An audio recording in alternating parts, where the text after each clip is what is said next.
พวกข้าพเจ้าฉะนั้นนับแต่เวลานี้มื้อนี้เป็นต้นไปพวกเฮาทั้งสองข้าเจ้าทั้งสองได้กลายเป็นคู่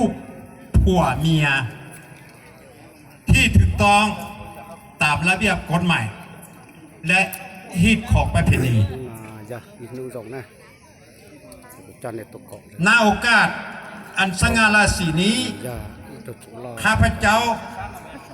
ตั้งหน้าให้เจ้าภาพฝ่ายชายฝ่ายหญิงขอพรอันประเสริฐจากอ้อมอกอ้อมแขนอันอบอุ่นของญาติพี่น้องฝ่ายชายสิ่งมองว่าฝ่ายหญิงเสียงมองวือและเสียงมองยาที่เป็นพ่อเป็นแม่ของคู่บ่าวสาวสังครอบครัวในมื้อนี้ขอให้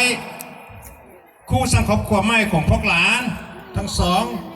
จงมีแต่ความสุขความฮักความหวังในชีวิตคู่ผัวเมียซึ่งเป็นผัวเมียครอบครัวพัฒนา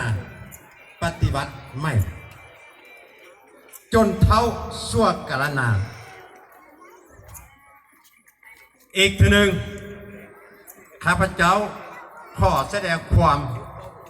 ผู้บุญคุณอย่างล้นเหลือจากบรรดาท่านแคบที่มีเกียรติญาติพี่น้องที่ฮักแพงซึ่งได้สละเวลาอันมีคุณค่ามาร่วมเป็นสักขีพยานในงานครั้งนี้อย่างสุดซึ้งพร้อมเดียวกันนี้ข้าพเจ้าขอถือโอกาสนี้อวยพรอันประเสริฐมายังบรรดาท่านที่มีเกียรติญาติพี่น้องที่ฮักแพงขอให้บรรดาท่านจงมีแต่ความสุขโชคดีสุขสมหวังในชีวิตและสร้างครอบครัวรุ่งเรืองครอบครัวพัฒนาในอนาคตไปด้วยทุกประการณโอกาสอันสง่าราศีมื้อนี้ข้าพเจ้าขอพวกท่านจงรับประทานอาหารถึงว่าบกเพียงพอบกครบถ้วนก็ขออโหสิอภัยและขอให้พวกท่านรับประทานอาหารแล้วอยู่ในพวกข้าพเจ้าร่วม